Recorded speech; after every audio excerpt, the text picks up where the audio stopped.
Mr. Generous, thank you. J'ouvre maintenant la séance. Bienvenue à la réunion numéro 66 du Comité permanent des comptes publics de la Chambre des communes. I'm just going to update everyone on where we are with several motions and then bring you up on some news I have regarding the discussion we had last week. So in the last meeting, you'll recall we adjourned debate on Mr. Generous' motion that was amended by Mr. Desjardins with respect to 3 witnesses related to the Trudeau Foundation. There's also 2 other, and I'm going to address this in a second, there's also 2 other motions, one on notice from Mr. Macaulay with respect to funding from the Government of Canada and an alleged police facility operated by Beijing. As well, there's also a second motion from Mr. Macaulay with respect to CRA documents related to the Trudeau Foundation that the committee is deliberating on, requesting those said documents. And this has been there's an amendment to that motion. So we can discuss those in a few minutes. First of all, I'm happy to, Ms. Jenners, you can put your hand down. I see you. I'm happy or pleased to report that since our last conversation, Mel Cap, Edward Johnson, and the Right Honourable David Johnson have all agreed to appear. I'm going to try to schedule them for June 15th. They're not available for this. They're not all available for this Thursday, and given that responses have been coming in this morning, that's perhaps too soon for some of them as well. So if that is to everyone's liking, and don't answer me yet because I'm just going to address our meeting a week today, where we have some officials coming in to also discuss the Trudeau Foundation, and they're generally accepting that invitation as well. So we seem to be on track for next Monday's meeting with federal officials with respect to the Trudeau Foundation, and I'm going to work hard to have the 3 we were discussing in the end of next week, next Thursday. Other committee business that I need to line up before the end of the year is I'd like to have the law clerk in to discuss the drafting of the COVID-19 vaccine review we did, and if required, I might do that in subcommittee because I do want to help my analysts out. And if I do it in subcommittee, none of you can put a motion forward and send me off in another direction. So that's my backup plan to the analysts. You have that done for the summer. Just one second.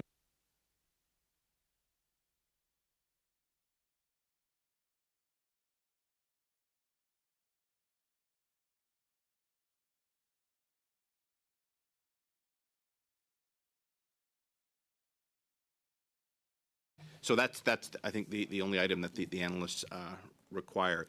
And for those of you that are touring the center block tomorrow, that is on. I know that is optional. I have done that recently, so I'm not going to be there. But it is worth doing. It is interesting to see the interior of the center block.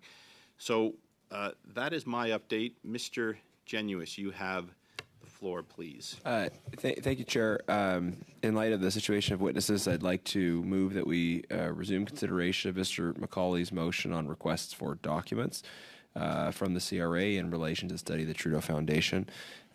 These are important documents that are part of the information we need for our study. So my understanding is it's a dilatory motion, so I just move that we resume consideration of that. Thanks. All right. So where it stands now, there is the amendment that was put forward by the bloc member. I know they're here. Thank you very much. Appreciate it. Excellent. I have excellent support up here. So the debate continues. Yes, Mr. Fragasatis. Mr. Chair. Just one sec, please.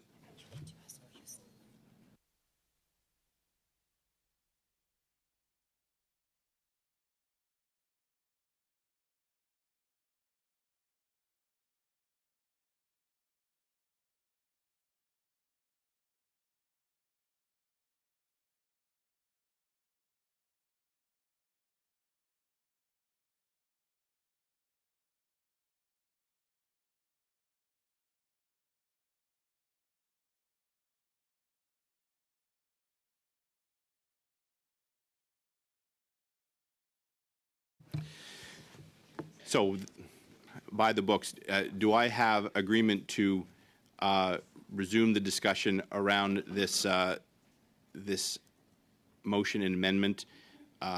If you give it to me, we just continue. If I don't have UC, then there's a recorded vote. Okay. We require a vote, please. Take the roll call. Mr. Jennings? Yes. Mr. Cram? In favor. Mr. Macaulay? Yes. Madame Sinclair-Desgagnés? Oui. Mr. Desjardins? Yes. Madame Bradford? No. Mr. Fragiscaros? No. Ms. Shanahan? No. Mr. Bettis? No. Ms. Yip? No. 5 yes, 5 nays. I'll cast the vote to continue on with the debate. So, Mr. Fragiscatos, you now have the floor to discuss this amendment to the motion. Well, thank you, Mr. Chair. We've seemingly overcome one issue that I would have thought would have put us on a new path towards actually living up to the mandate of this committee. But here we are again, stuck in a situation where this committee has been politicized. I reiterate, and before colleagues take the opportunity to accuse me of being repetitive, I just wish to draw attention, because it's been a number of days since we did discuss this, a bit of a reminder out of a courtesy, Mr. Chair, to colleagues around the table, particularly on the opposition conservative side, who have brought this forward. Let's remember what this motion calls for.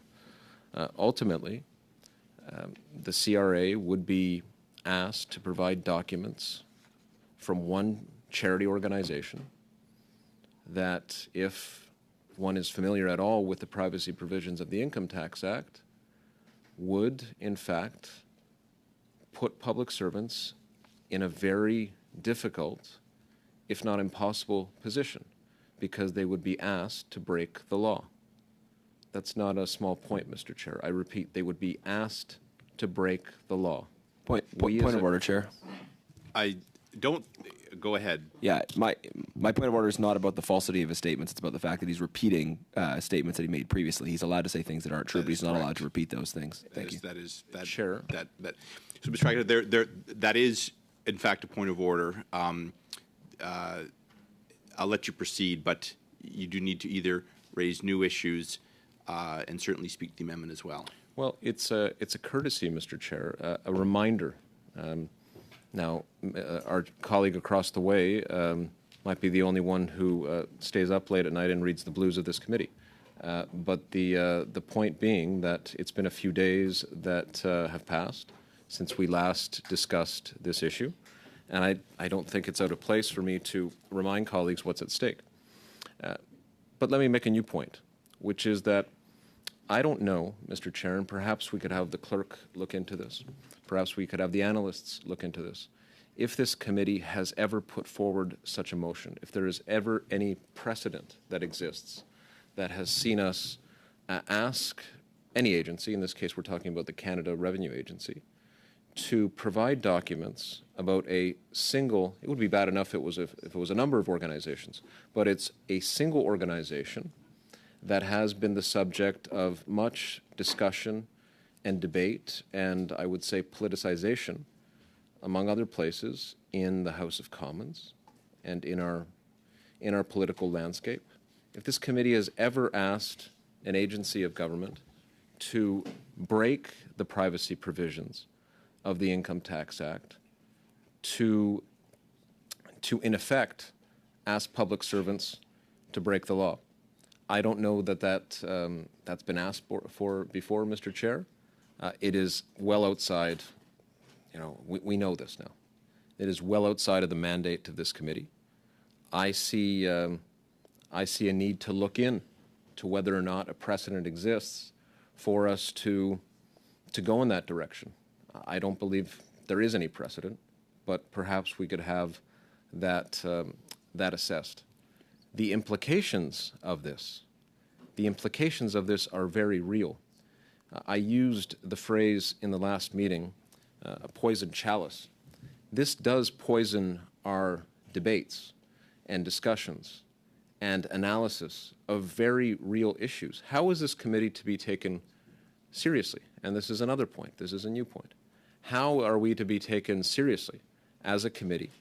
How are we to have the credibility of fellow parliamentarians?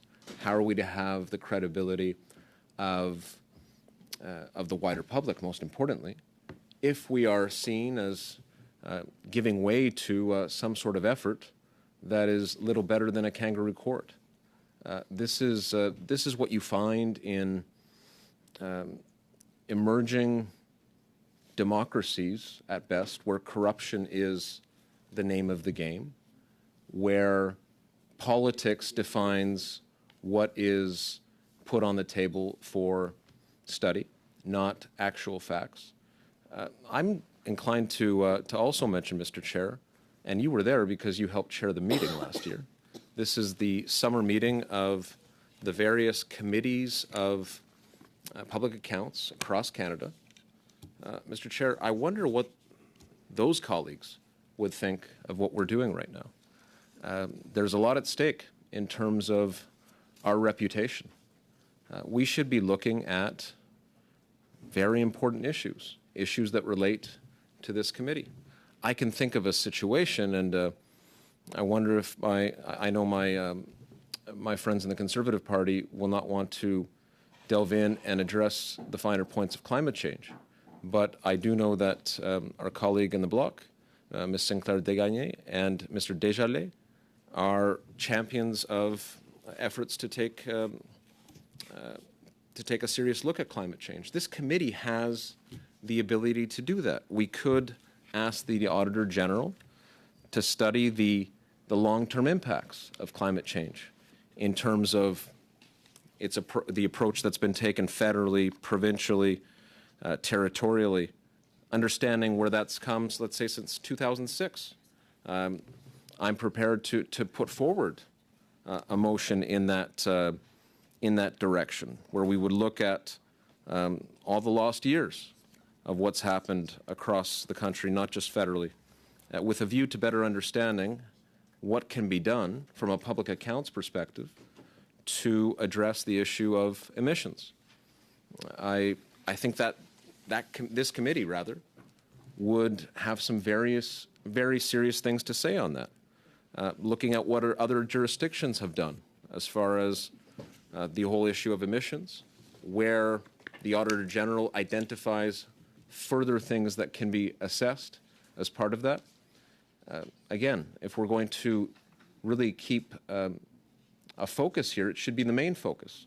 And I think something as important as an existential threat as climate change is something that this committee should wrestle with over and above, certainly, matters pertaining to the Trudeau Foundation, which I remind you, Chair, again as a courtesy, before my colleague raises another point of order, as a courtesy, other committees are looking at, right? The Committee on Procedure and House Affairs, or PROC, is looking at this. The Ethics Committee is looking at similar matters. But it's our committee that's left with the task, perhaps enviable task is how my colleagues in the Conservative Party would call it, certainly not enviable from my perspective, where we've asked public servants to go against the laws of the land, the privacy provisions of a very important act, the Income Tax Act. I wonder, Mr. Chair, also if you would be open to, and this is something that I think you really need to consider, going back to the committees, the various committees of public accounts. Again, we met last year. You chaired the meeting very ably, and asking their opinion on what we're doing and understanding what their position would be. It would be, yes, a bit strange, if not extraordinary, but if you're going to make that argument, you'd also have to accept, or you'd also have to recognize, rather, that what's happening here is strange and extraordinary. So for the interests of this committee, for its future reputation to remain as it is, one of the most reputable committees in the House of Commons because of the nonpartisan nature of the work that happens here. I can only think of, for example, a few other committees that operate in this way by consensus. There's the subcommittee on international human rights, Mr. Chair, that operates in that way, but there's not too many others that seek to do so. And here we've become politicized. I'm a member of this committee, certainly, and have been for, let's say, I think about a year and a half. But I did follow its work before and read its reports because you could count on those reports. Sometimes I think it's the case where committees produce reports and you have to wonder, well, was there politics involved here? You hope not, but it can go in that direction. I think we have to admit as members of Parliament. I've looked back at some of those reports through my time as a member of Parliament, and I'll commend my colleague Ms. Shanahan sitting next to me because she's been a long-standing member, and she knows very well, as previous members know, what this committee is capable of. I remember, and I'm not even going to stick to praising Liberal colleagues. I'm talking about being nonpartisan, so allow me to be nonpartisan. The former NDP member of this committee, David Christopherson, now retired, but I think you worked with him, Mr. Chair. He was so passionate about the work of this committee that he participated in the various meetings of public accounts committees that I've already referenced. I think he's still involved. And he would constantly point to the need of this committee and committees like it throughout Canada to remain nonpartisan. And I would just put that forward as something that not only comes from the Liberal side, but comes from an esteemed former member of Parliament, in this case, the former member for Hamilton, Mr. Christopherson, who in fact spoke last year, as I recall now, at the conference that happened, and he might be on the agenda this year when the meeting happens in Yukon, I believe. Again, Mr. Chair, I'm struggling to understand how we've gone in this direction. There are many other things that we could look at, and I have a hard time seeing how we can come back from this as a committee. How are we going to, and this is another point, Mr. Chair, how are we now going to, as a committee, approach future issues when this committee has, without any question, become entirely politicized? I'm not sure what happened because we were working so well together. We were producing reports that were thoughtful. I can't think of the last time, in fact, that we talked about a report, Mr. Chair, that we wanted to put forward as a committee. It's been some time, and the public deserves to know what committees like this are up to.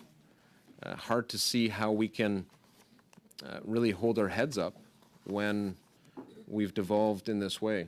It's a very unfortunate outcome. We'll see what transpires in the future, Mr. Chair, but it's difficult to see what this all means. Mr. Chair, I'm not sure if you've given any thought to what I suggested before for a clerk to go back and because I think precedent is extremely important when it comes to understanding how committees approach their work. I think it would be important, for example, the clerks are very busy and we respect their work very much because without them, our committees don't function, and the same is true of analysts. But I wonder what would happen, or what could happen rather, if they went back and looked at precedent. Have we, as a Public Accounts Committee, certainly in my recollection as a member of this committee, I don't remember this taking place before. But does precedent exist? Previous Public Accounts Committees, going all the way back. I think it's such an extraordinary thing that's being asked for here by Mr. Macaulay that it would be important for this committee to really better understand whether or not there's other examples where we've asked something so outside the bounds, something so extraordinary, as I say, for an agency of government to provide a committee documents in contravention of established privacy provisions. And it also surprises me because I know my colleagues in the Conservative Party believe in privacy, or at least they say they do. I wonder, and this brings to mind an example that Mr. Desjardins has mentioned in the past. If we're going to focus on a single organization, the Pierre Elliott Trudeau Foundation, naturally, my colleagues, I would expect, unless they're politicizing things, but I would expect that they would go beyond and entertain, just to name a few examples. We could look at the Fraser Institute, for example. What documents does the CRA have on the Fraser Institute? What documents does the CRA have on the Canadian Coalition for Firearms Rights? Let's be fair. We can't just focus on one organization. We ought to focus on a number of organizations that I think Canadians would have justifiable concern about. So let's think about that, Mr. Chair. If they want to focus on one organization, we should focus on many, perhaps. But I'm not in favor of that, Mr. Chair. I don't think that that is a place we should go. I think that we should return to our work as committee members and think long and carefully about what the logical consequence of this motion is. And I would love to hear Mr. McCauley's view on this issue of privacy. He curiously has not put his view on the record. I'm not sure what is holding him back. I've never known him to be shy. I've never known him to be shy. I've known him to be a thoughtful member of this committee who asks hard questions, but always within the mandate of the committee and always within the boundaries of what's acceptable and appropriate from a parliamentary perspective. I'm not sure if this committee, if this motion rather comes from him. Maybe it comes from someone else. Maybe it comes from a particular office, the opposition leader's office. I don't know. I hope not, because as we know, Mr. Chair, committees must be the masters of their own destiny, that famous phrase. That's key to the parliamentary tradition. If we look at what happens in Westminster, for example, the mother of all parliaments, that is a sacrosanct principle. In fact, I've asked you to consider going back and looking at the opinions that might exist among other public accounts committees about our work. I wonder if you might consider writing to the chair of the equivalent committee in the United Kingdom, its Committee of Public Accounts, to ask that chair's opinion on what this committee is being asked to do by one of our members, or a few of our members, in fact, because it's not just Mr. McCauley who's supporting this, it's the entire Conservative side. We would be embarrassed, Mr. Chair. There's no question about that. And how can we in good conscience, in fact, how can we in good faith have delegations of representatives come to this committee as they do? And I think we've been quite happy to meet with them. We've been quite happy to socialize on particular occasions, and most importantly, quite happy to share information about what this committee does. I think this is something that we have to consider, again, from a reputational perspective. We have been an example of how committees can approach work that is nonpartisan, that is focused on the national interest, that has members on the governing side asking very difficult questions of public servants, not for any other reason than the public interest, the national interest. How can we now turn around to emerging democracies, as we should and as we must, to ask them their point of view on, to share our point of view on how committees like this can function, Mr. Chair. It's stunning to me how this has, again, I used the term before, it is not out of place, devolved. We should evolve towards a better approach. We should reignite what this committee has always been about. I know my colleagues have things to share apart from what I've already put on the record, Mr. Chair. I hope you'll allow them the opportunity, because what's at stake here is incredibly important in terms of the future work of one of Parliament's most important committees. Thank you. I'm going to respond to those very quickly.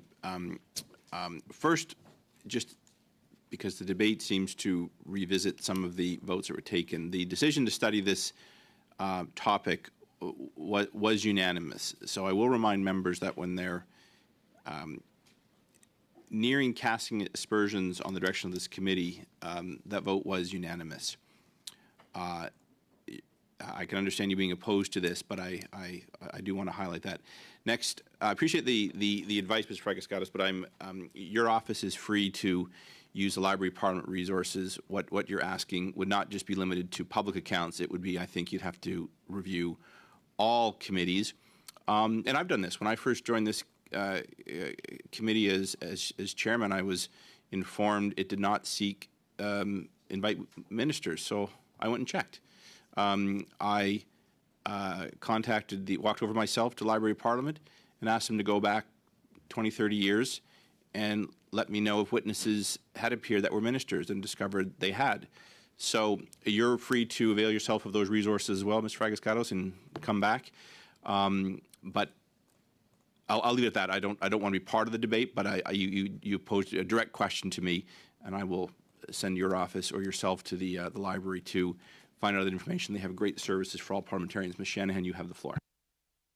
Well, thank you, Chair. And actually, it's interesting that you speak about that topic, because that was the subject of lengthy discussions, I remember, in the 42nd Parliament as to why this committee no longer invited ministers. It was actually something that the opposition brought forward, that indeed it had to be deputy ministers that were brought to this committee. Why? Because of the goal of keeping this committee non-partisan, of keeping this committee on topic, objective, dealing with the facts before us. And I think all members will agree, especially my Conservative colleagues, that when you're dealing with financials, it's as close to black and white as one can get. Numbers can be interpreted, but numbers don't lie. And so it's interesting when you say, and I certainly do, as you have done, look at the past history of this and other committees. Very interesting. It's like having a window into history when one reads the minutes, which are there for all to see. And I certainly recommend it to my fellow parliamentarians for this committee or any committee that they join, that they have a look at how, as my colleague, Mr. Fragaskatos, said, there has been an evolution in the operation of committees.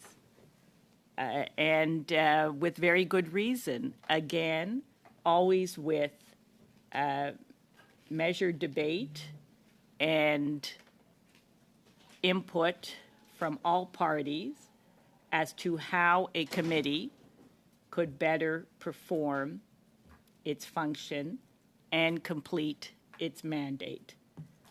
And so when we talk about bringing innovation to this committee, let me just say how proud I am that this committee was able last week, using fulsome debate, to come to a good place regarding the invitation of witnesses to this committee. Chair, you'll recall that the motion of Mr. Genuis was going full-on, scorched earth, summons to a committee when intermediate steps had not been taken. And intermediate steps are part and parcel of what Parliament is about. It is about the process. It is about working together to get to a place where, and I always like the word parliament because it's parler, where people talk. Parlement. On parle ensemble. And in this case, because it was done in such a drastic and, how shall I say, unprecedented way, particularly for this committee, it was egregious. And I thank very much my colleagues, Madame Sinclair de Gagné and Monsieur Desjardins, to have contributed to bringing a result that I think we will all agree was a very happy outcome, that the witnesses now have agreed to come on Point of their order. own volition. Chair, point of order. I Mr. don't want to interrupt my colleague because she's putting, as she always does, a number of important points in the record. However, I think just out of respect, it would be important for our colleagues across the way, I'm looking at the Conservatives, not the Bloc or the NDP, to at least, if they don't want to listen, just please remain as quiet as possible. All right. Out of respect. I it's a endeavor to do that. decorum I hadn't noticed that, Mr. Fragaskatos, but I would remind members they are certainly free to step back and have discussions amongst themselves, so speakers can speak and be heard.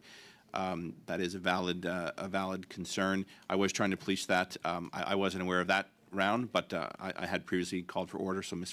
Shanahan, the floor is yours, and I will endeavor to maintain order. Well, I thank you very much for that, Chair, and I thank my colleague for stepping in.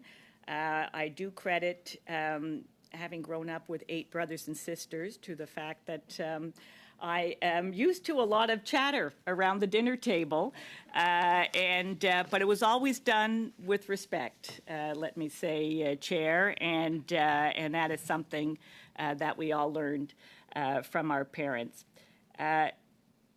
Chair, this committee has shown that it is able to innovate, that it is able to evolve, and that would have been in the instances when we invited the Environment Commissioner, something that had been requested of this committee a number of times, and due to the unanimous nature or the consensual nature, we were never able to get the consent of all members to indeed invite the Commissioner of the Environment, who comes under the Office of the Auditor General. And indeed, the Auditor General at that time was certainly favorable to us, not just the Environment Committee, but to us looking at those reports, again, from a performance and cost-benefit angle, which is the purview of this committee. And I think that that is something, given that we know that the environment and the economy go together, it was very appropriate for us to call the commissioner forward to review those reports and to hear from the deputy ministers of those departments as to how they were progressing in reaching the targets that we all want to see attained. And so that is another way that this committee, in a consensual way, was able to work together to get to a good outcome. And I think that is the kind of standard of practice that Mr. Fragaskatos was alluding to when we look at how the Canadian Public Accounts Committee is considered internationally. And in fact, it is so highly considered on the international stage that the Office of the Auditor General is often called on to participate and to consult with other parliaments, other governments, and other countries. And we often have delegations here from public accounts committees from other countries. who are here to observe the work that we do.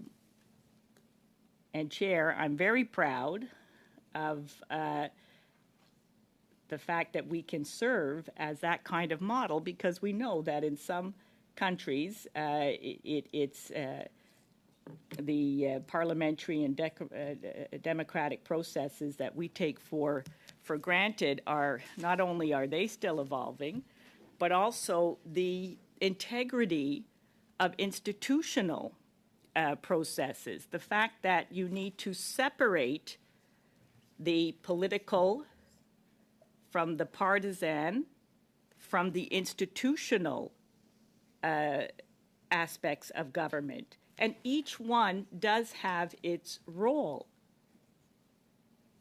But when they are conflated, then it serves no one. So we do not wish to see the Canadian government turn into a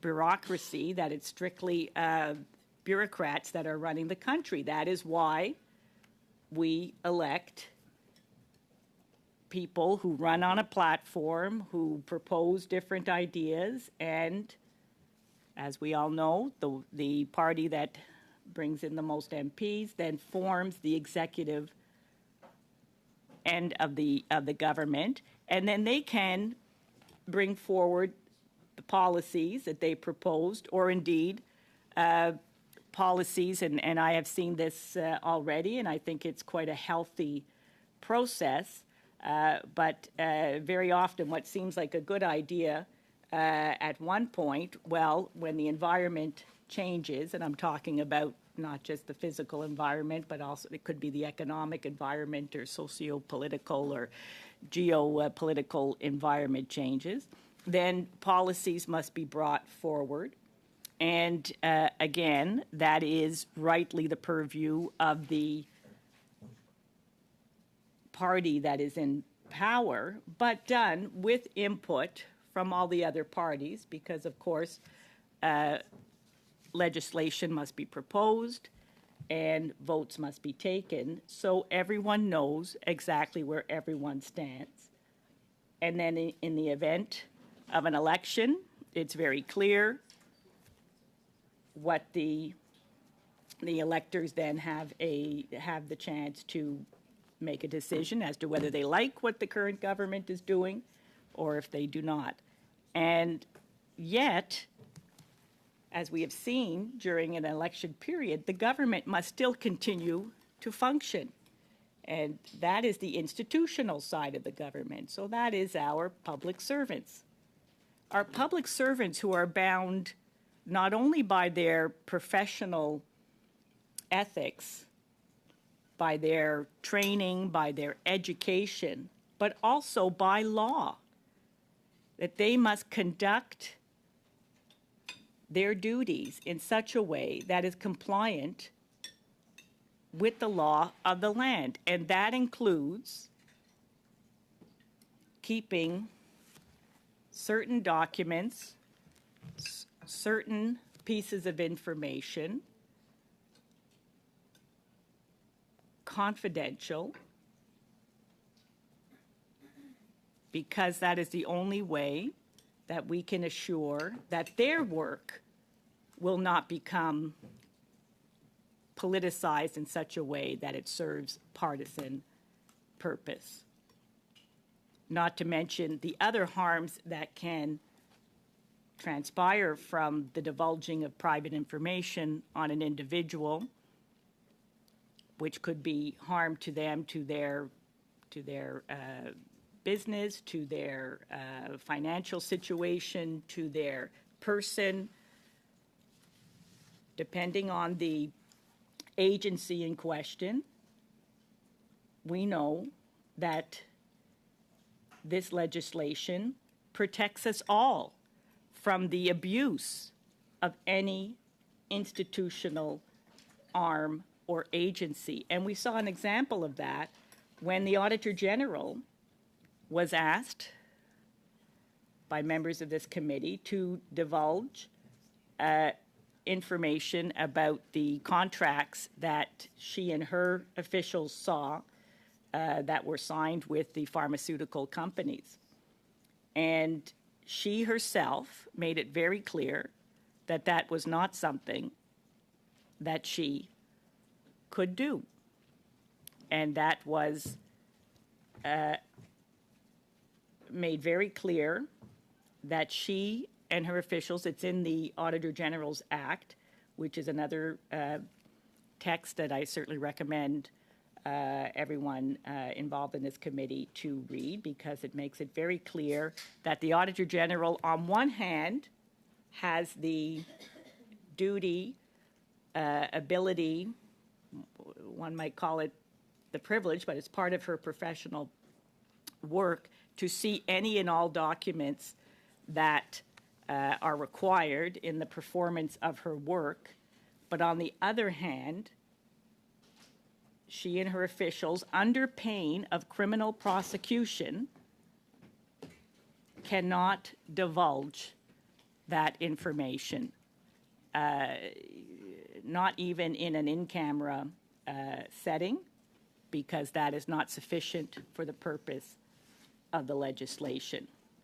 Now, there again, after much fulsome discussion here, there was a compromise that was reached with the highest assurance that the documents in question would be kept completely confidential, that permanent members of this committee could view those documents and then in turn proceed with the study that we had on hand. And so it is not without precedent, Chair, that this committee is able to reach a place where, while some members are looking for sort of an open, a blank check, if you will, on seeing anything and everything that they want, without any clear direction, quite frankly. And that, Chair, is where I say that even when all members agree to conduct a study, the understanding is that it's conducted in the normal manner, in a legal and professional manner, as per the practice of this committee. In other words, that a study is not turned into a kangaroo court. And this committee, perhaps more than any other, certainly and I've seen how some other committees operate. I've seen how some committees have operated in other international settings. Mm-hmm. And it is extremely unfortunate when committees just become a place to destroy reputations and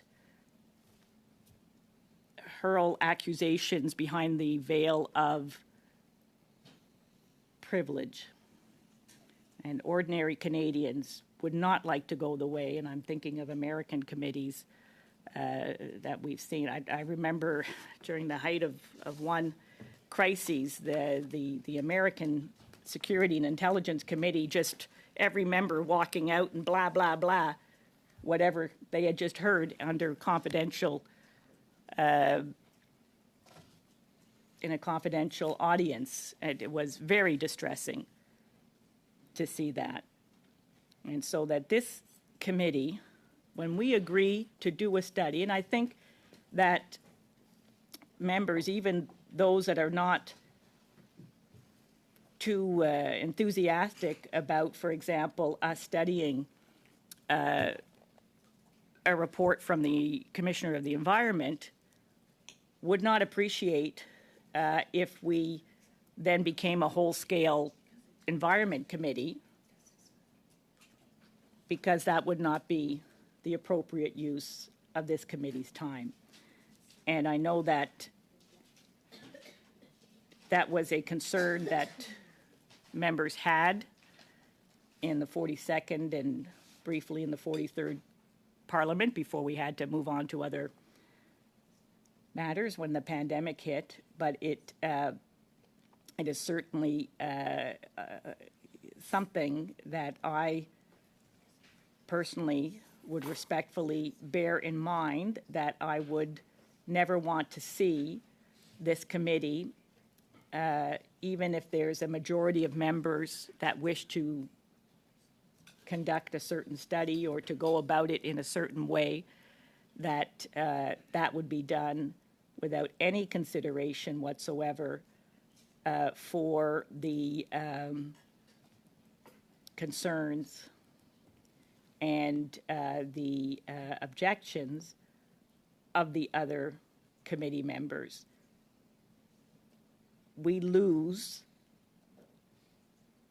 exactly what we hope to achieve, which is to have a report, to conduct a study, to hear witnesses, to put together findings and have a report that has the name of the Public Accounts Committee of Canada in its title, where it's very clear that this is the view of the members of this committee. We lose that if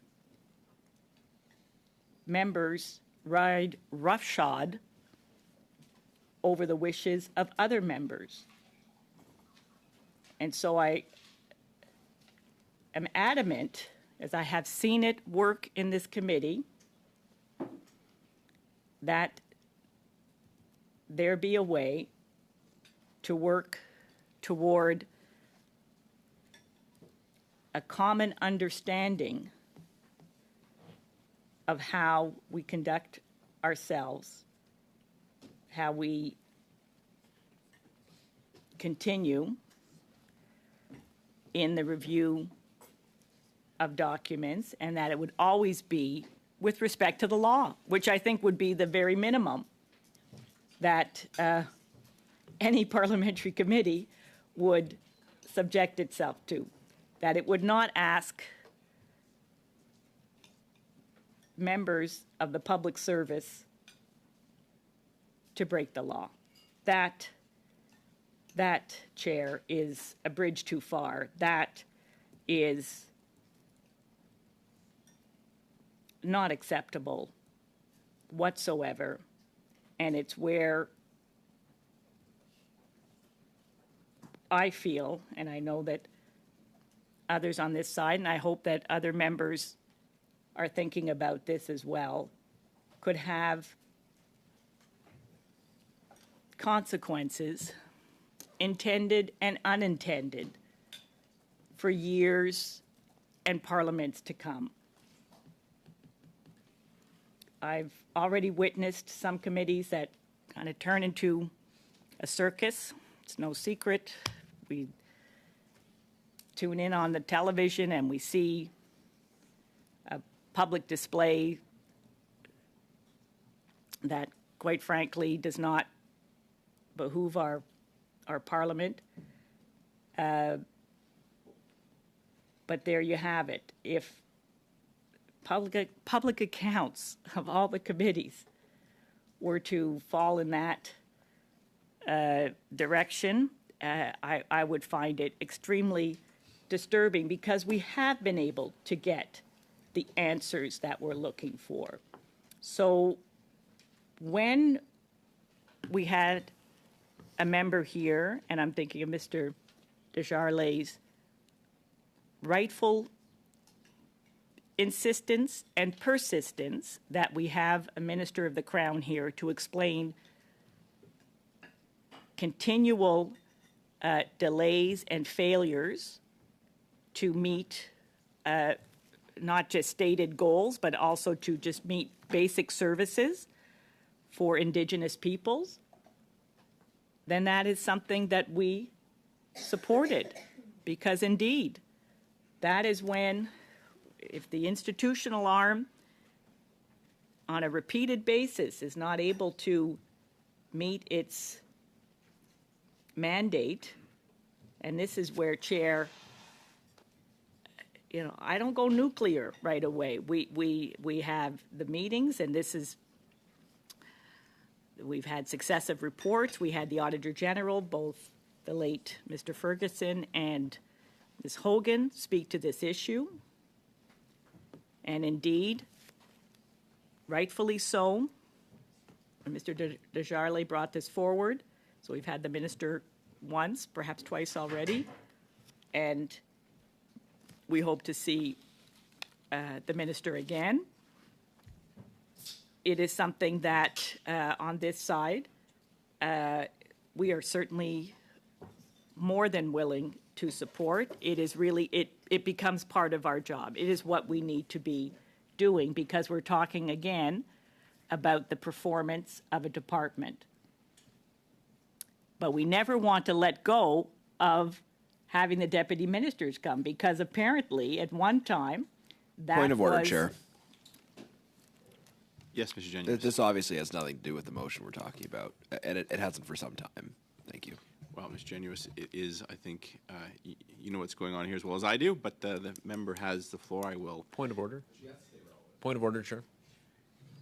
So on the point of order, members do have unlimited time to speak to motions. Ms. Shanahan, as you said, as well as you implied, is clearly filibustering, and she's entitled to do so. But she is required to do so on topic and without repeating herself. Yes. And I don't think those rules are being observed at all. Thank you, Mr. Genuis. I'll then hear from you, Mr. Fragascatos. Simple. New point of order. It's on this point That's of what I order. thought. Maybe I should have specified that. Regardless, I didn't consider it deviating from the topic at hand. Ms. Shanahan is staying on track and within the motion. So I guess it's a point of disagreement. It's just, but So if they wish to let me- continue to let me- raise points of order, yes. that would be fine. So, It's an important point. I mean, I'm going to allow Ms. Shanahan to continue speaking. I will point out with this, because we are actually addressing the amendment to the motion. What that amendment says is that we basically all voted for the study. So the government members are, in fact, arguing against their own vote by speaking against this amendment. But you have the floor, Ms. Shanahan, and you're welcome to continue to inform us. But Mr. Genuis has a point about repetition, and I've not noticed that yet, but I'm all ears. Over to you. Well, thank you, Chair, and indeed, yes, the members voted for the motion, but it's the how that we're talking about. Now we're talking about amendments, and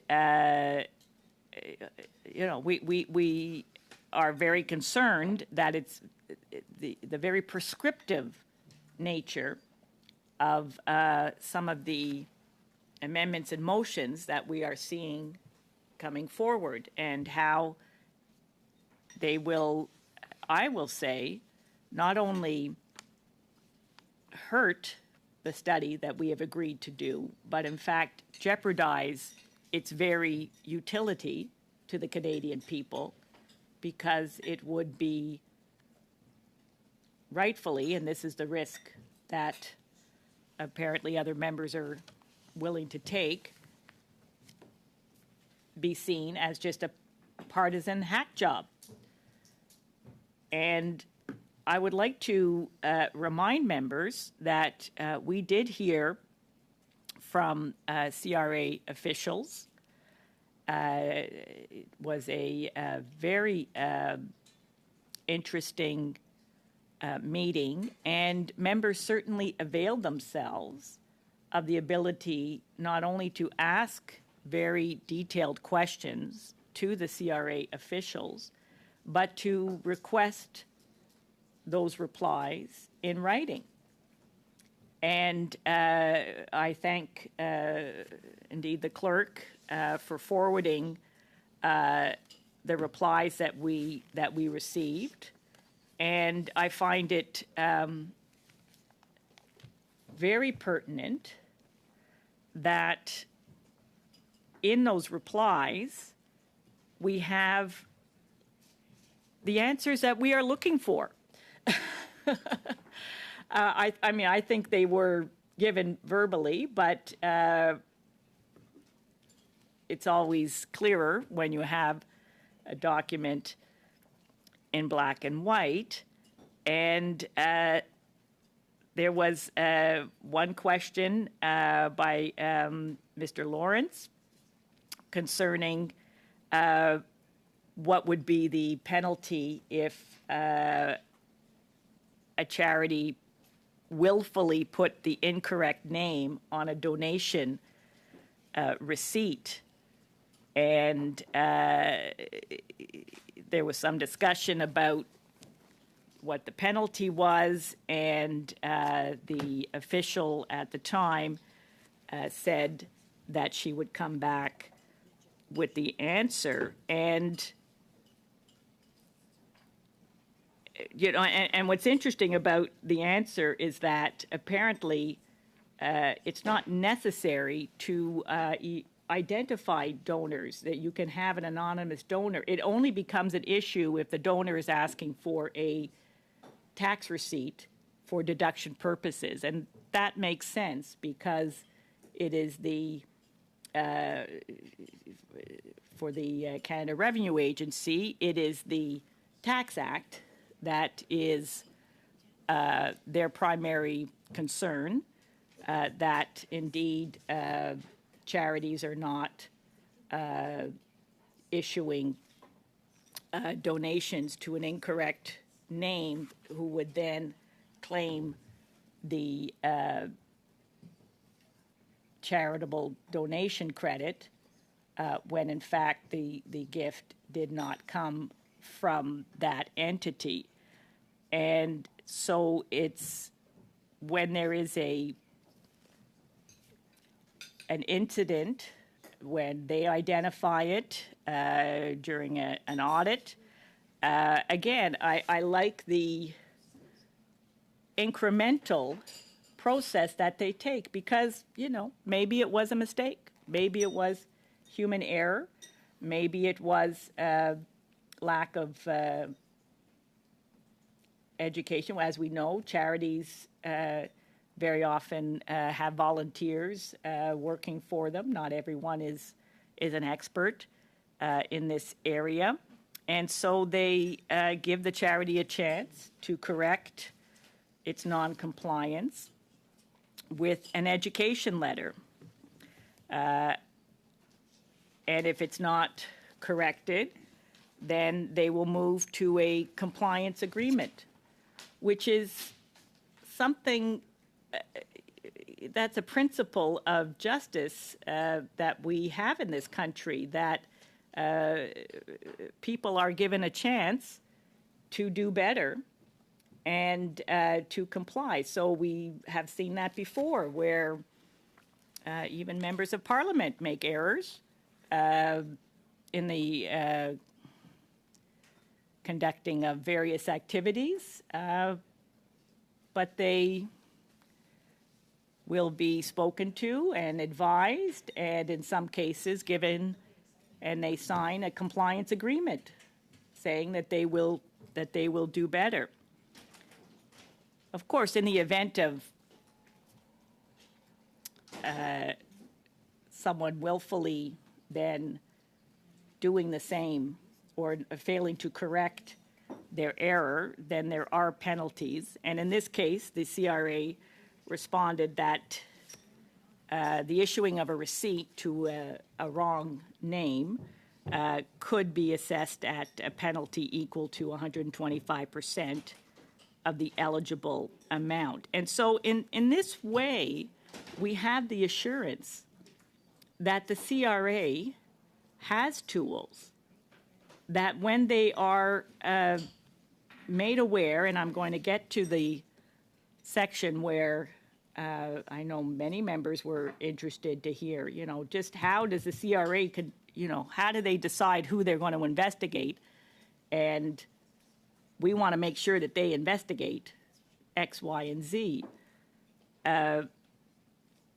Here we have the assurance that there is a process, and indeed they helpfully provided an annex with the complete lists of penalties and sanctions for registered charities, which is not confidential information. It can be found on the CRA website, and along with, of course, the list of registered charities that anyone can consult, and indeed they should do so.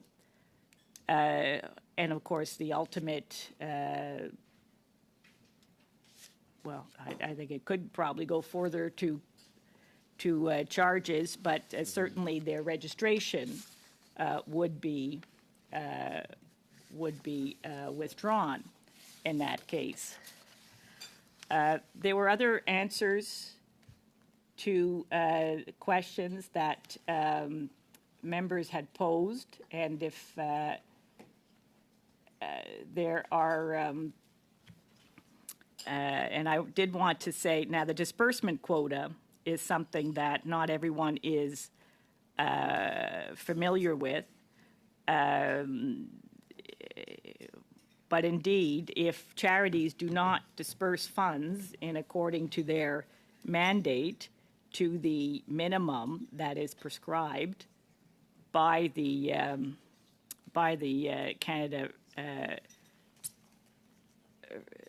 Canada Revenue Act, then that penalty is that much greater, because the whole purpose of the charity is to collect donations that the donors can then receive receipts, and then they can get a reimbursement on their taxes, so there's a monetary benefit involved. Well, if these charities then do not disperse their funds in accordance to CRA rules, then that can constitute, it could constitute fraud. But sometimes, and again,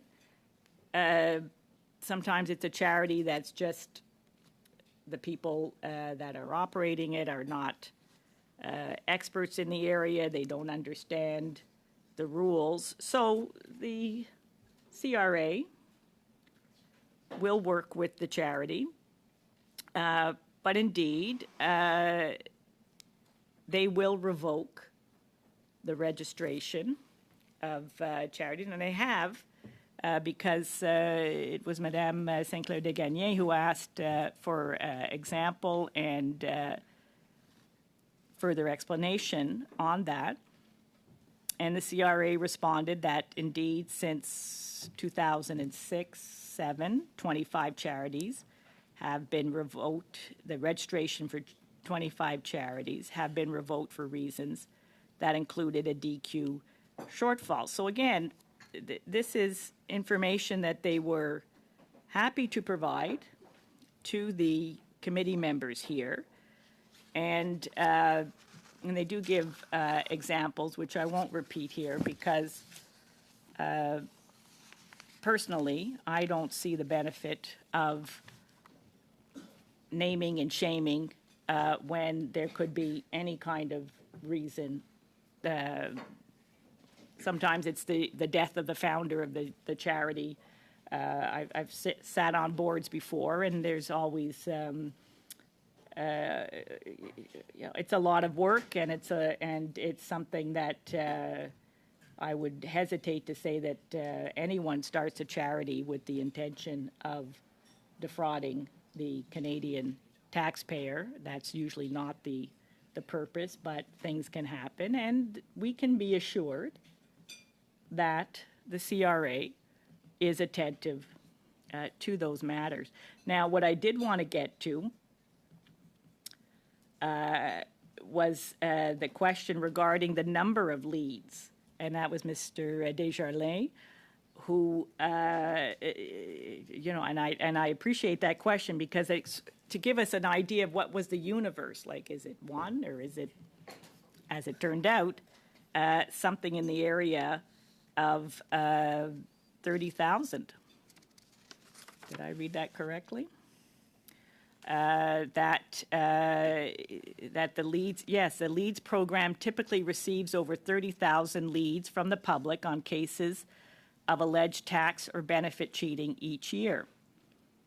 And so that can include, I believe, individuals as well as businesses and charities.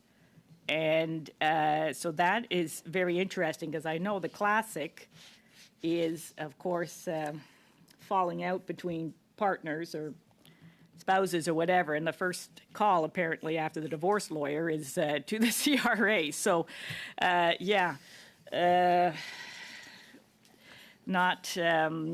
so people do need to bear that in mind, that your private information may not be so private. But we were assured here by Mr. Hamilton and his officials that every lead that comes to them is looked at one way or the other. Now, perhaps members might say, would that other departments that we work with in the government had the same standard of practice? But I would venture to say that where there's the possibility of collecting money, there's a particular motivation that comes into play. And I am glad to see that that kind of due diligence is at play. Now, can we know who are the folks that are named on these leads? Can we know what the outcome is? Can we know if it's one of us that provides the lead? Will we get a personal report? We heard from the officials that no, the answer is no on those lines, because again, they are directed under Canadian legislation as part of the authorities that they have to conduct this work, that they will indeed keep it private. And no one wants to hear about a leak from CRA. Nobody wants that. That the repercussions of a leak do not bear contemplating. It would be, and I would dare say I'd be the first in line, and I know I'd have colleagues with me demanding for the head of any official that allowed a leak to occur. So that information is kept private, but those investigations are undertaken, and eventually, if they do fall into the private, into the public view in a court scenario or so on, then we do have the results, and rightfully so, because as we know in our system of justice, one is innocent until proven guilty, and rightfully so. So, Chair, I find this so reassuring to know that we can ask questions and get these kind of detailed answers. I have more to say because I'm still looking through the documents that the clerk provided. But I think I would like to hear from other colleagues on this topic. And so I thank you very much, Chair, for giving me the floor. And I do have a list. Mr. Fragaskatos, you have the floor, and then we will hear from one of your opposition colleagues, and then Ms. Yip. Well, I look forward to hearing from opposition colleagues, Mr. Chair. In particular, if it's Mr. McCauley on your list, I'm not sure if it is. I would love to hear what he has to say on the fact that there's no, I mean, there's a number of problems as we've already put on the record, to put it mildly.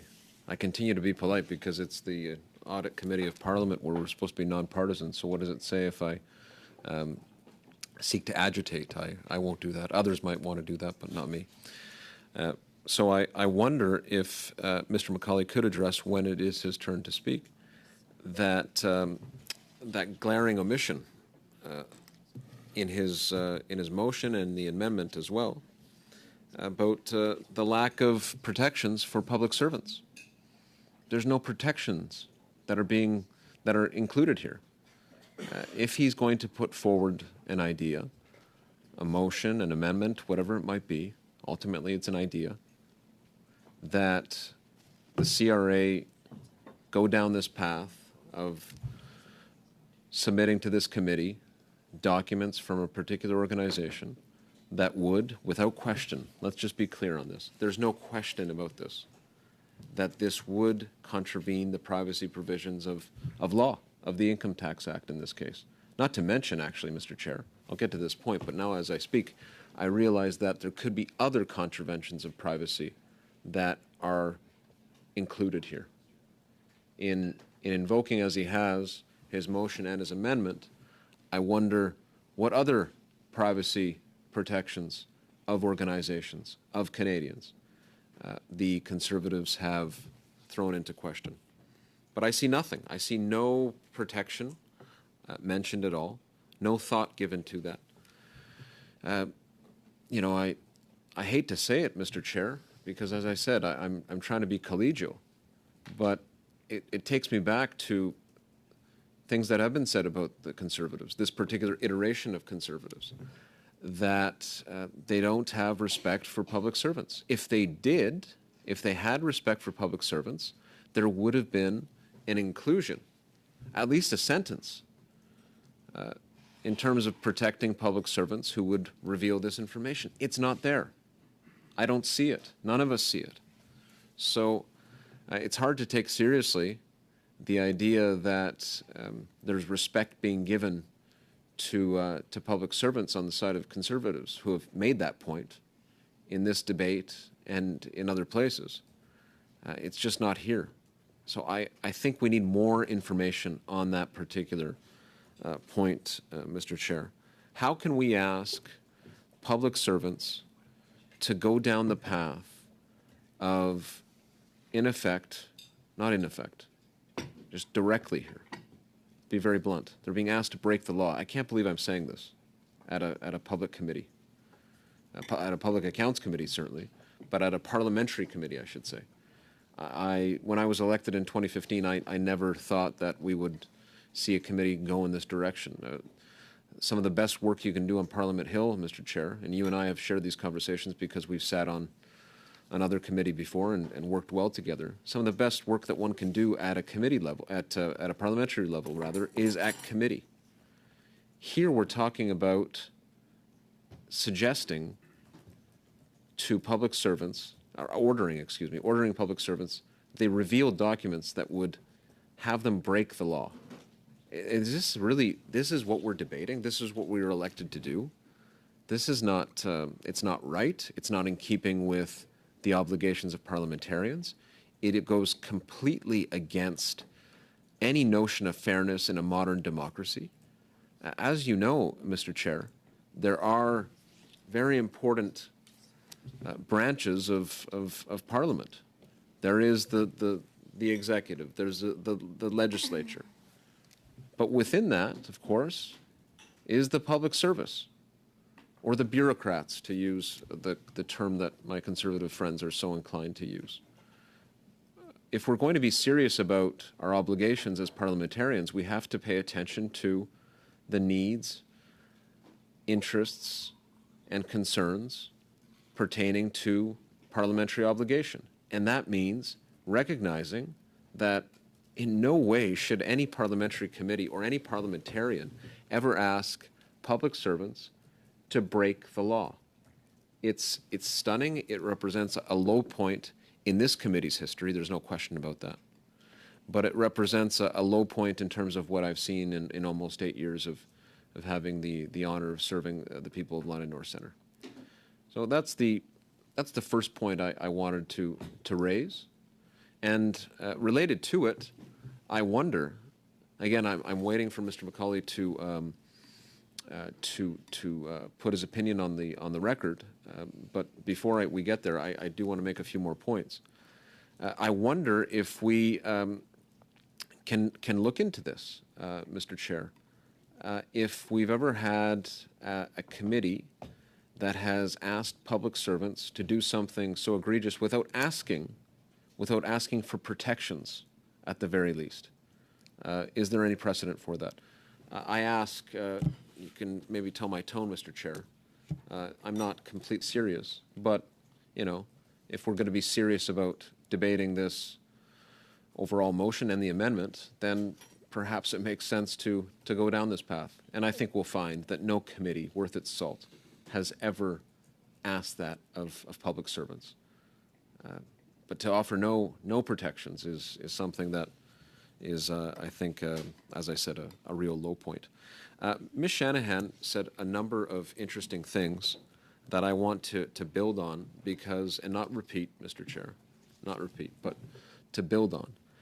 Because the implications of the work that we do here are far-reaching. And if we were to go forward and support the amendment and the overall motion of Mr. McCauley and the Conservatives, then I think we would be running into a real challenge, because this point about leaks from the CRA is not an inconsequential point.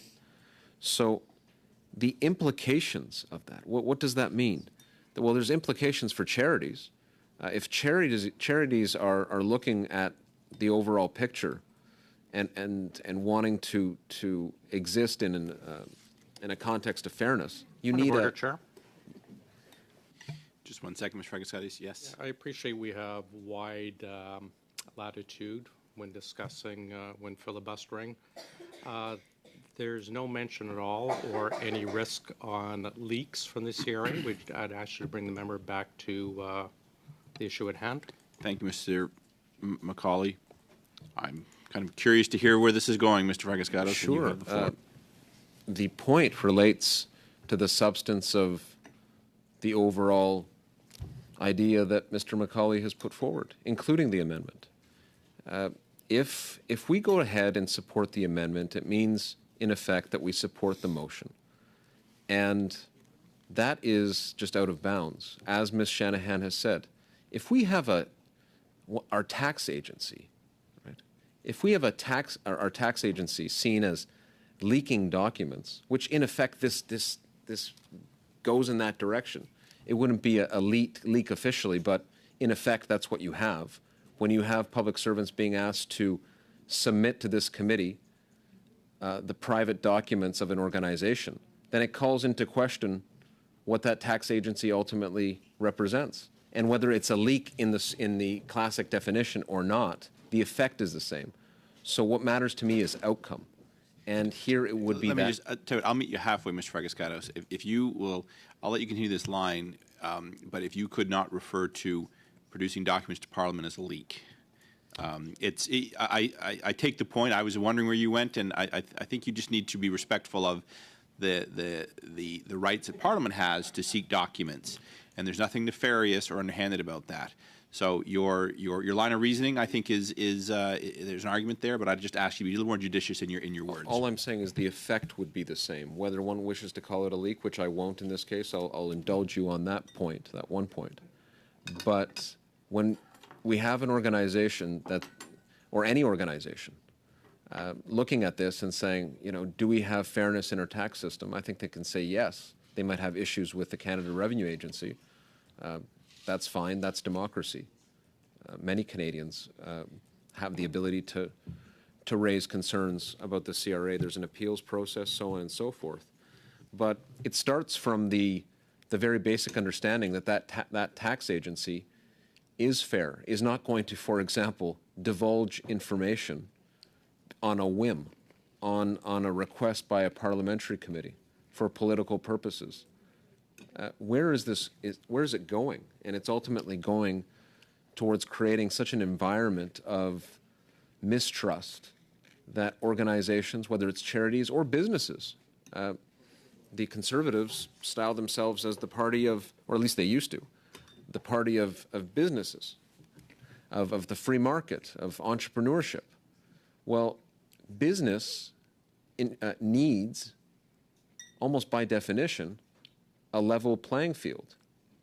That includes a tax agency that's fair.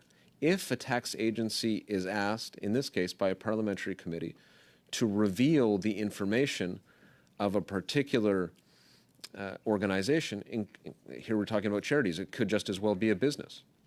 That, there's nothing preventing a future committee from looking at Mr. McCauley's motion and saying, well, let's gather the information that the CRA has about businesses or a business. Then the level playing field I talk about is not in place. So that is a huge problem. This is an advanced democracy. This is a G7 country. And yes, we have many challenges, but we're still one of the most advanced democracies in the world, where people come to learn the practice of democracy. And now we're going to ask our tax agency to reveal the confidential information it has about a charity organization. There's huge problems that come from that. Ultimately, the T3010 form that is mentioned and that Mr. McCauley is seized with is, let's just be sure on our terms here, right? This is an income tax return for charities. That is what that form is. So the information in that is quite sensitive. I wouldn't ask you, Mr. Chair, or any colleague here, I wouldn't ask to see your income tax return. That's a private matter. Could you imagine if we start asking the Canada Revenue Agency for individuals' tax returns? It's not that different. It's not that different in terms of what's being asked for here. This is an enormous breach of parliamentary obligation that can't be allowed to stand for the reasons I've mentioned, which are new reasons, which build upon what Ms. Shanahan has already offered. Committees set precedent. That is the case. We have to be very careful about the precedent that is set here.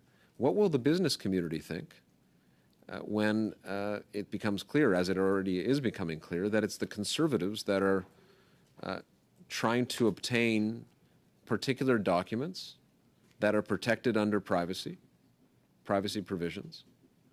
What will they think when, if this were to go through, about what this Parliament is all about? They have a privacy right, as all Canadians have the right to privacy. It's a very curious and strange motion and amendment that the Conservatives have put forward for that reason. Again, fairness, a level playing field. This is what's required in the charitable sector, in business, in all realms of Canadian society and democratic life, I should add. My colleague, I see, has something that she wants to share, and I'll share I'll give up the floor in a moment. Again, I'm interested to hear what Mr. McCauley says, particularly on this point about protections. I'm stunned that someone who's been a parliamentarian for as long as he has neglected to put that forward. The other point, Mr. Chair, again to go back to this point about precedent setting. I mentioned an organization that represents the gun lobby, probably the lead organization in the country when it comes to lobbying on guns.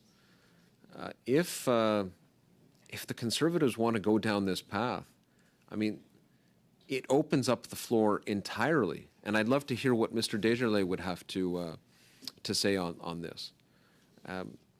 They want to know about the ins and outs of particular charity organizations or not-for-profit organizations. They've used the Pierre Elliott Trudeau Foundation in this case.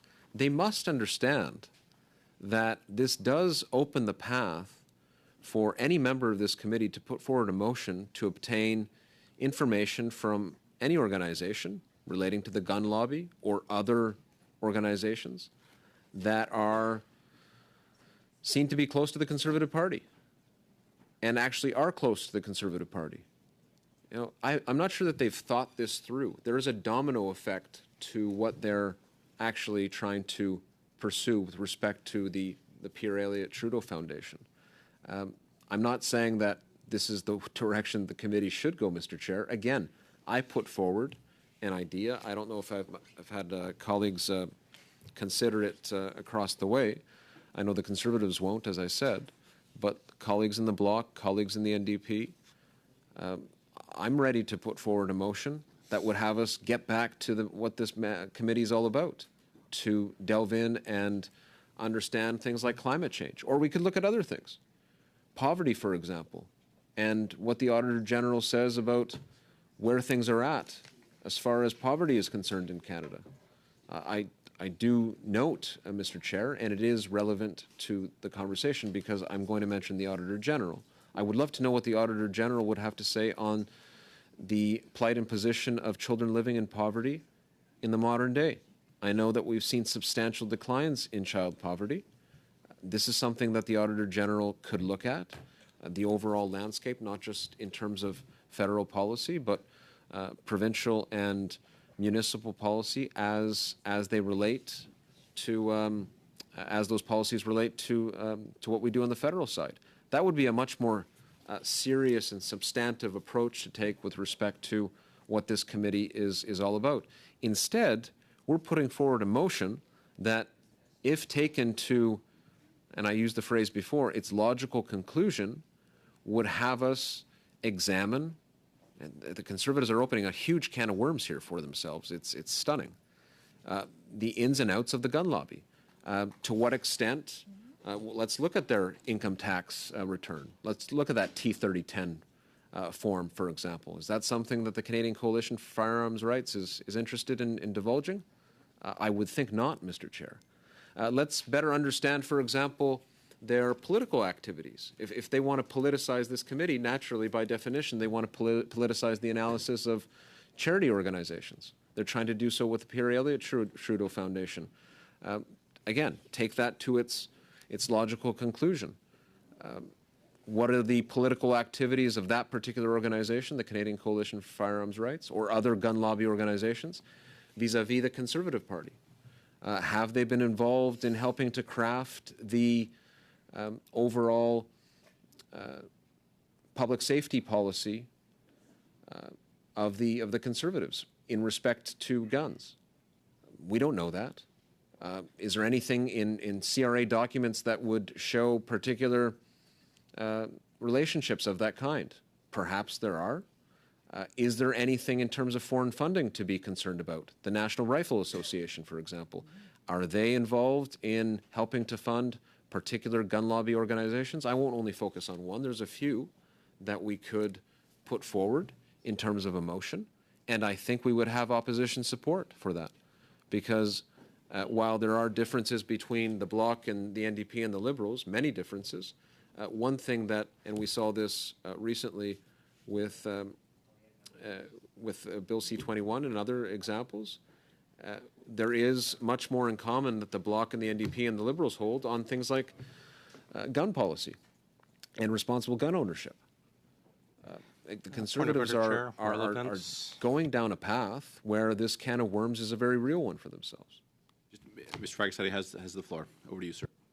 Thank you, Mr. Chair. So again, we're all politicians, and in politics you have to think about second and third order consequences. There's always that ripple effect. They've cast their stone in the water, and the ripple effect is such that they're putting themselves in a very, very compromising position. Those folks in the gun lobby are probably calling the opposition leader's office right now, Mr. Point of Chair. order, Chair. Again, relevance. Mr. Fragas, you have the floor. I would maybe ask you not to speculate what's happening in the OLO or with some of these groups you know about as much as I do in terms of what might or might not be happening. Let's stick to the facts. I won't Then speculate. I raise it as a possibility, Mr. Chair, only to make the point that this is now turned into a theater. This is now turned into a sideshow. And I use the term, Ms. Shanahan used the term, This is now we threatened to open up a kangaroo court here. I can't believe it. We're asking the CRA and its public servants to break the law. We have a motion and an amendment relating to that motion that offer no protections for public servants whatsoever. It's something that the Conservatives haven't thought about on that front. They haven't thought about what the overall impact of their motion would be in terms of organizations that they clearly care so much about. And I think we should be neutral in anything that we raise here, as objective as possible. I have no particular affinity for the Pierre Elliott Trudeau Foundation. They have provided scholarship support to outstanding graduate students. On their board have sat noted Conservative politicians, not just politicians, but giants of the Canadian Conservative political tradition, Mr. Chair. Bill Davis, I believe, was on their board. Former Premier of Ontario, of course. Former Premier of Alberta, Peter Lougheed. They were involved. So this is an organization that's done good work. But we're seeing it, the entire debate around it, politicized, as I say. There's the impact this would have in terms of a precedent, and I don't want to, I've already noted that, but the path forward here opens the door to either this committee or some future committee looking at the Conservatives and saying, well, there's organizations that your party cares so much about. Let's look in and let's examine that further. I don't have a, like I said, I don't have a particular affinity or I'm not tied to the Pierre Elliott Trudeau Foundation, but this is the implication of what the Conservatives are raising. I'd love to hear Mr. McCauley's point, or not point of order, but the point that he wanted to make. Thank you, Mr. Fragaskatis. Mr. McCauley, you have the floor now. Heavens. I would need many hours to address a lot of the falsehoods that have just been brought up, but this is their filibuster, not mine, so I'll just touch on a couple points. First of all, I think the government, I would welcome the government launching any investigation into any of the entities he's mentioned if they are also ones that are named after the father of the current Prime Minister, or perhaps received $125 million of taxpayers' money, or perhaps are implicated in foreign interference, or actually fall under the Accountability Act. But seeing not a single other charity in the entire country meets those requirements, I think we should probably just stick to this one. Getting just a couple comments, just really quickly. Yes, the CRA was here, but they did not. Just, is that a point? Oh, pardon. Yeah. Yes, the CRA was here, but they did not answer the questions. If you look at what they've actually tabled, we asked very specific questions. Like, for example, who makes the decision to audit charities? And the answer came back word salad, basically. We've seen the CRA prosecuting charities, faith-based charities, apparently just on a whim, or perhaps politically based or racism-based, as the Ontario Supreme Court's made very clear about Islamophobia being involved in the persecution of a charity. And we asked about that, and we did not get any answers. So to sit and say, well, the CRA answered our questions is a complete falsehood, and it's unfortunate that the governing side continues to take their side for political reasons. Just addressing the issue about, well, you know, precedents, and this committee in the past has done this committee in the past has done that. Public Accounts is a very important committee, and I'm very proud to be part of it. I'm very proud to be working with very dedicated colleagues who are focused on accountability and transparency. But the reality is I don't believe Public Accounts has been very successful. One of the files we're looking at has been ongoing since I sat in once, I think it's 2018, 5 years later. And this is the issue of the government bureaucrats, or public service, however you wish to call them, doctoring graduation rates of Indigenous. and it's still going on. And I remember asking Mr. Ferguson at that meeting, because it was the famous incomprehensible failure report on the Phoenix, but also this. He's been saying it'd been going on for a decade. So it's 15 years. I'm not willing to be part of a committee that's just going to sign off and say, yeah, what a great report, AG. Thanks for bringing it up. Let's put it away for 5 years and dust off the disastrous consequences then. That's not good enough for me, and I don't think it's good enough for colleagues sitting over here. So while this committee does incredible, valuable work, it's not enough. And what's been done in the past is not enough to serve Canadians. I just want to address quickly the last thing, and it's just, and I realize it's politics, I realize it's theater. It's unfortunate that the government side repeatedly is knowingly, willingly misleading anyone watching, but misleading Canadians when they talk about forcing CRA employees to break the law. It's very clear that committee has the power. It's in page 895 of our rules, this procedure book. It makes it very clear Parliament committees have the right to ask for any documents we wish. And there's a set aside for national security issues, but this clearly is not one of those. To say that CRA officials would be jailed or would be breaking the law is a falsehood. And I respect what the government's trying to do. I respect that it's theater, and I'm sure they're going to get some great Facebook clips they can post up saying, oh, the Conservatives are trying to force our brave public service into breaking the law. That's not the truth. And we should just end this misleading right now. Parliamentary committees have the right to call for documents. It's precedent, it's clear. Repeatedly, we have the right. We saw it with the vaccine documents. We have the right to access the vaccine documents. We have the right to call for documents. The public service is not breaking the law, following the law. And I will just leave it at that. Again, it's politics, it's theatrics. Government's going to filibuster and to try and protect the Trudeau Foundation and protect their government and protect their Prime Minister. That's fine. But please just stop the misleading comments about breaking the law or this or that.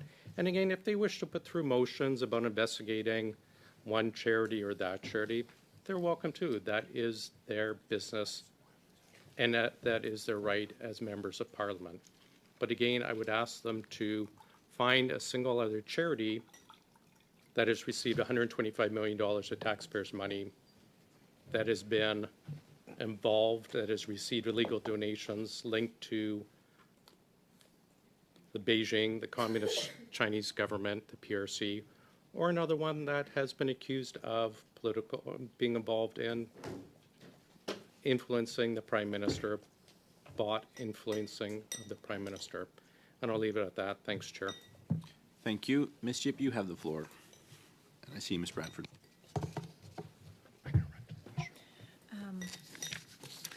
Well, on our side, we may have agreed to the study, but it doesn't mean that we have to agree to the amendment.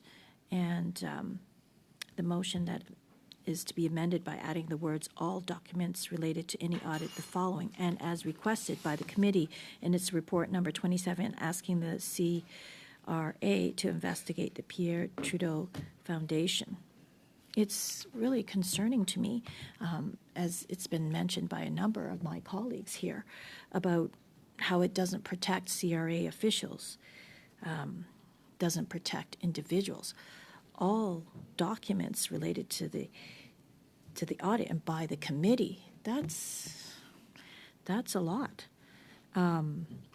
I'm sure these hard-working public servants who, when they took on the job, would have never expected to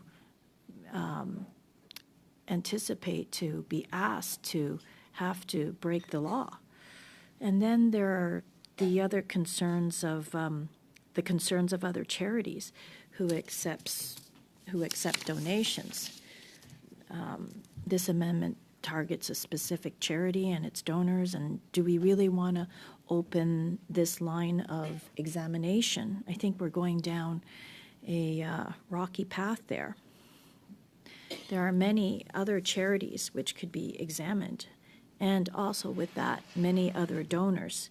And is this really the direction we want to go in? What about the examination of donors who supported the Freedom Convoy? You know, I question the motives for these donors and how they influence our politics.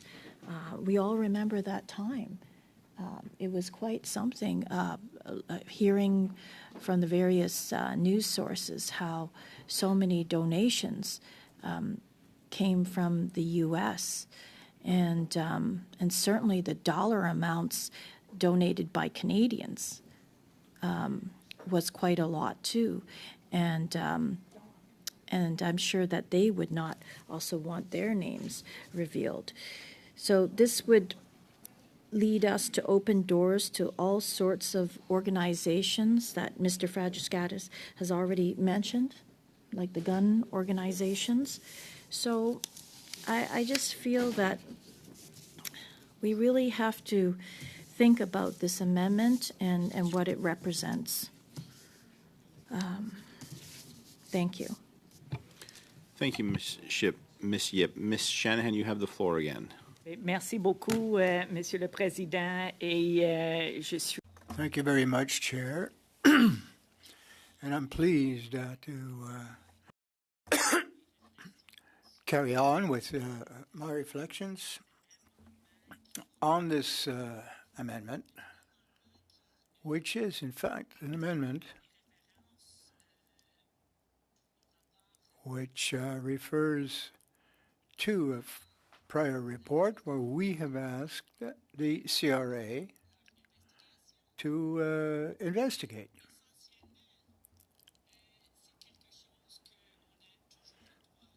Essentially, as was already mentioned, we have the right to do so. It's not something I would propose that we do in a systematic or routine fashion.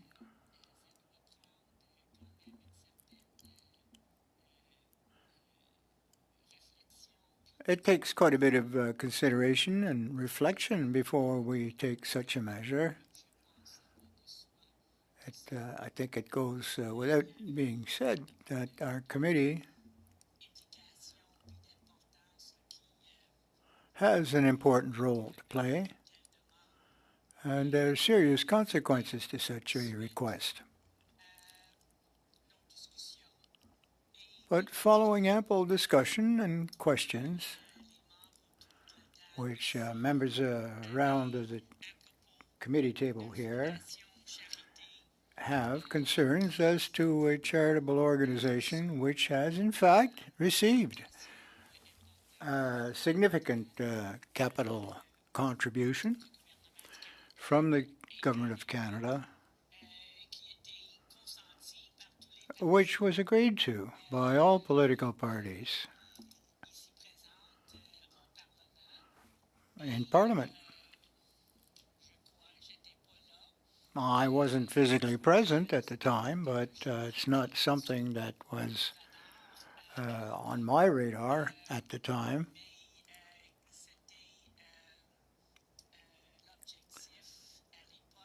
But I think the objective was simply to recognize the suggestions of eminent Canadians.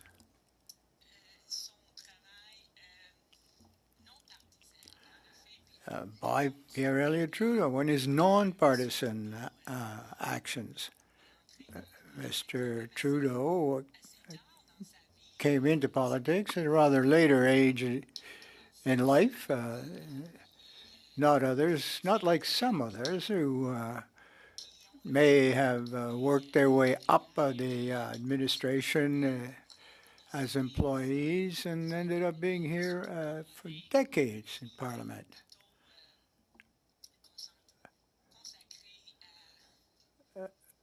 Mr. Trudeau was quite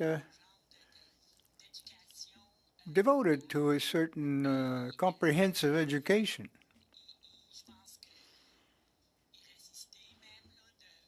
and he was quite resistant. I think he wasn't stuck on being a politician. He had been a lawyer. He had other interests in life, and civilian life. He was involved in a number of other issues at the time, and I can see by the mandate of the Pierre Elliott Trudeau Foundation a certain recognition and acknowledgement of his contributions in life. I think that's quite appropriate. It isn't a foundation that was established for another purpose linked to his personal interests. The mandate of the foundation is quite clear in its nonpartisan character, beyond politics. It attempts to encourage students to carry on with their education, perhaps above and beyond their ordinary field of interest or study. A life choice, in other words, but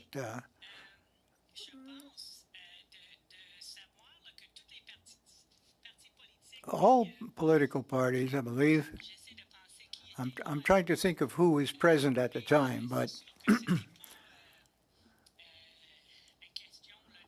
it certainly was not a question of the Liberals imposing their will on Parliament. It's Parliament as a whole which accepted. All political parties had come to some agreement on this style or type of foundation. They agreed to it.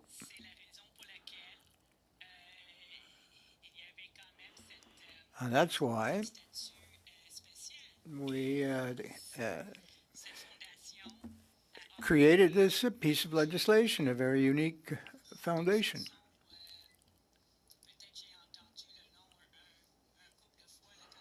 I heard the name perhaps occasionally while I was a student at McGill, but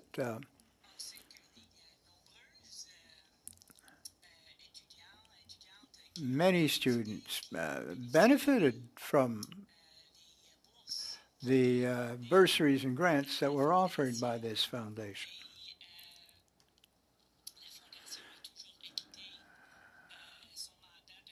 The foundation always exercised its mandate in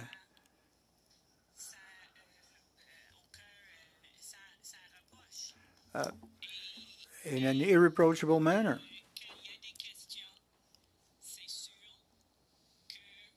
And when questions arise, as we've heard, that the public servants or these directors of the CRA, when they came before this committee, if anybody just lifts a finger to say, we have questions,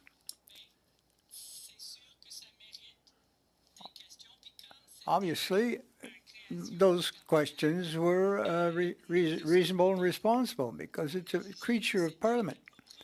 We judge it appropriate for us to vote in favor of the motion, which is being requested once again, this motion to have CRA investigate.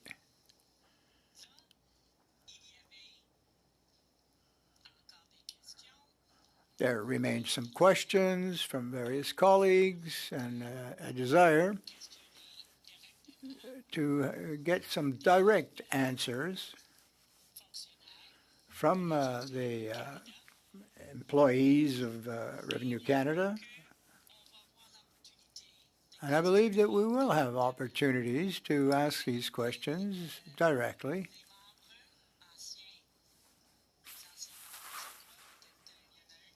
For former members, one of the current members, in fact, were on the board of this foundation, which was quite appropriate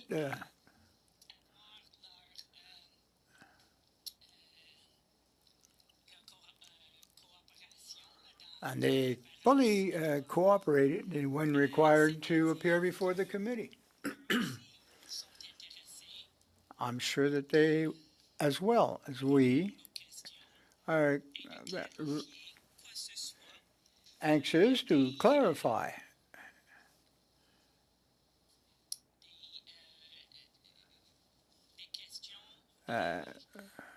any questions or to reply or respond to these accusations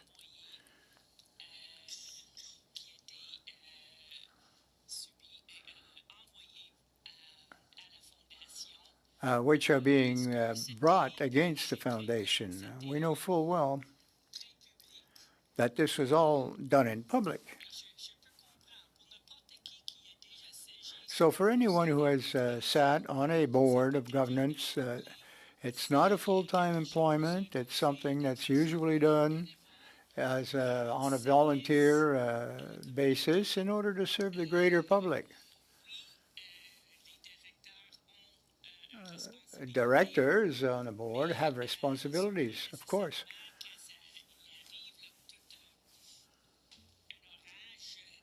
But when there's an absolute media storm on an issue, and they get completely overwhelmed with all these questions, this is not a normal situation.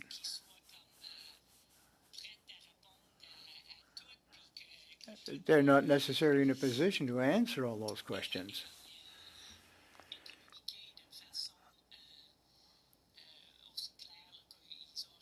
And communicate them perhaps as better than they could have done. But we've seen members and former members of the board have already appeared before the committee and other committees as well.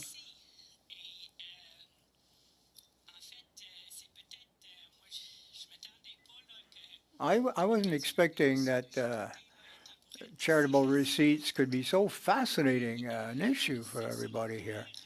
But that's not the usual subject matter or substance. When we want to talk about these issues, people don't want to talk about them. We can set them aside.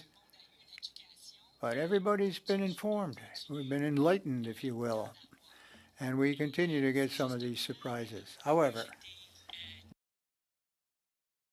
this is why I was feeling quite reassured, not only by the questions and the answers that we obtained from the CRA representatives, but also the written answers that we received. I think I've already mentioned that there's over 30,000 leads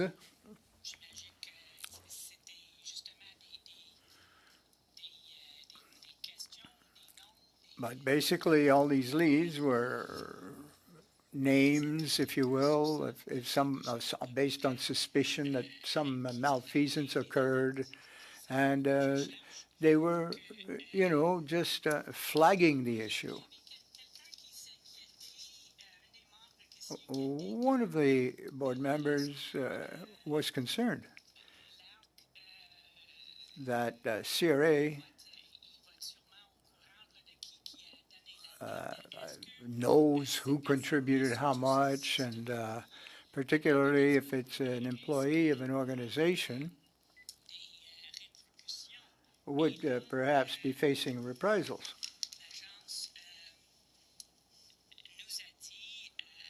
CRA informed us that no, we wouldn't divulge the identity of a whistleblower in any case. So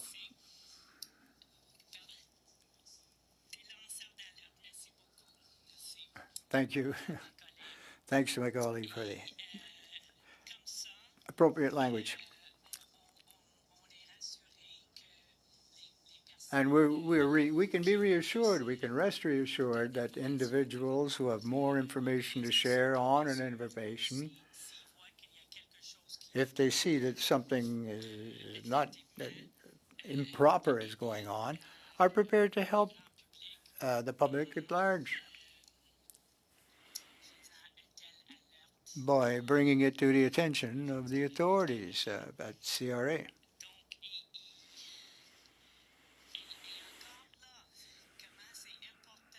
Once again, it's important that confidential information, personal information that can identify individuals,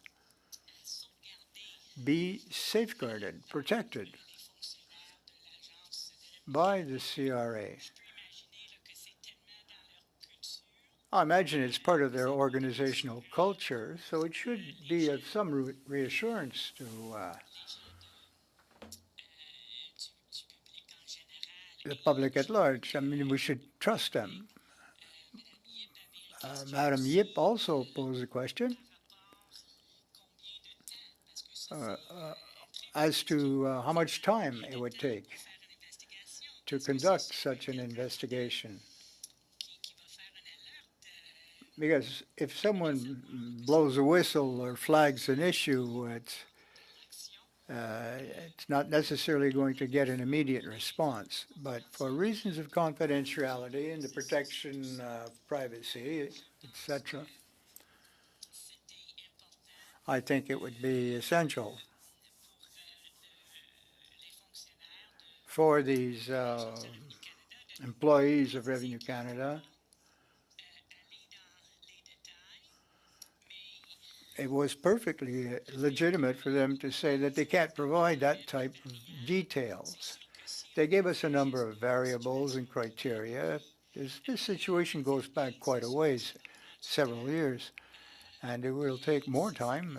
It would take more time, and might even require that the agency actually conduct a field visit to the organization, the offices of these businesses. It would take at least a year for such an investigation on this scale.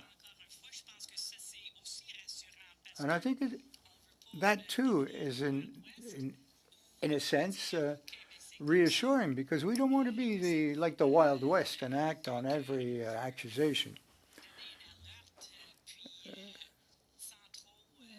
Somebody raises the alarm, and if there requires an investigation, there'll be an investigation, but it'll take time, and the information has to be garnered